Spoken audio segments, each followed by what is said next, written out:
Assalamualaikum warahmatullahi wabarakatuh dan selamat sejahtera. Teruskan kelas geografi kita untuk tajuk jarak. Okey,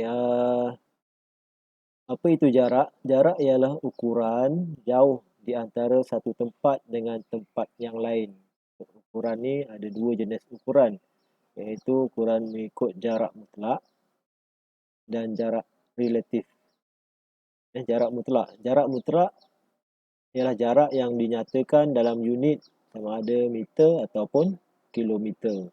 Jarak ini dia tidak berubah. Contohnya jarak daripada Ipoh ke Bido 66 km ataupun jarak daripada SMK Gemas ke Pekan Gemas 1.7 km. Jarak daripada Gemas ke Kedah Sungai Kelamah 10 km. Contohnya. So, dia tak berubah. Jarak ni berbeza dengan jarak relatif. Jarak relatif dia sentiasa berubah sebab dia melibatkan sama ada kos ataupun masa. Dia tidak tetap dan berubah-ubah berdasarkan jenis pengangkutan yang digunakan. Contohnya tambang bas dari Ipoh ke Bido RM6.60. Masa perjalanan dari Ipoh ke Bido 1 jam 10 minit. So dia sentiasa berubah-ubah. Kalau kita naik kereta 1 jam 10 minit, kalau kita naik motosikal mungkin dia lambat lagi, mungkin dalam 2 jam. Itulah. Tambang bas RM6.60 kalau kita gunakan taksi, dia jadi harga yang berbeza. Okey, seterusnya bagaimanakah jarak mutlak dan jarak relatif ditentukan? Jarak mutlak, jarak relatif. Kalau jarak mutlak kita ukur menggunakan skala yang diberi. Contoh yang ini kita dah belajar sebelum ni. Yang ini ialah skala garis lurus. 1 cm mewakili 1 km. 1 cm mewakili 1 km.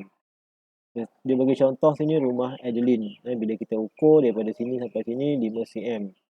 So, sama juga dengan 5 km. Dari rumah Yusrita 2.5 km, dari rumah Kavita 8 km. Yang ini ialah jarak mutlak. Jadi tidak berubah.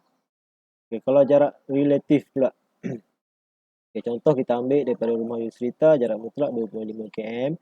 Jarak relatif dia berbeza. Contoh kalau taksi tambang dia RM5. Bas tambang RM1.50. Basikal percuma. Dia tak ada bayaran.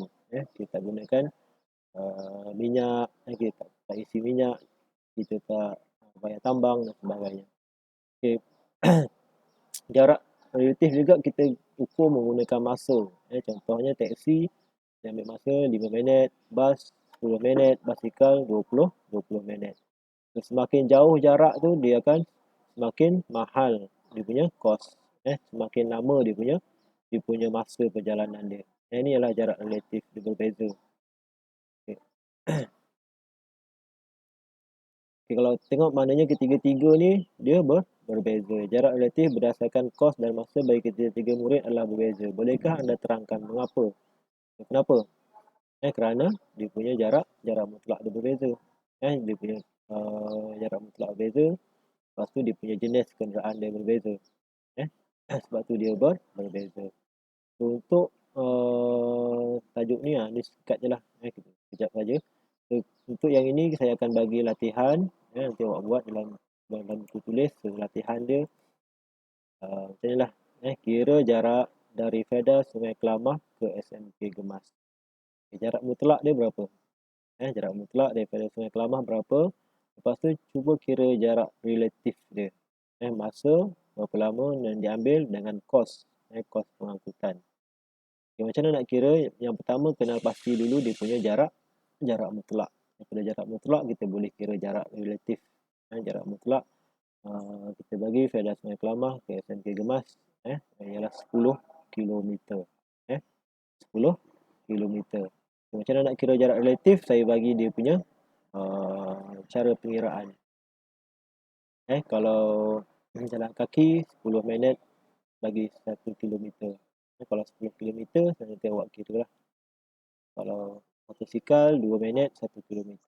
So, nanti awak kira dia punya kos pula motosikal 20 sen untuk 1 kilometer. Kereta RM1 untuk 1 kilometer.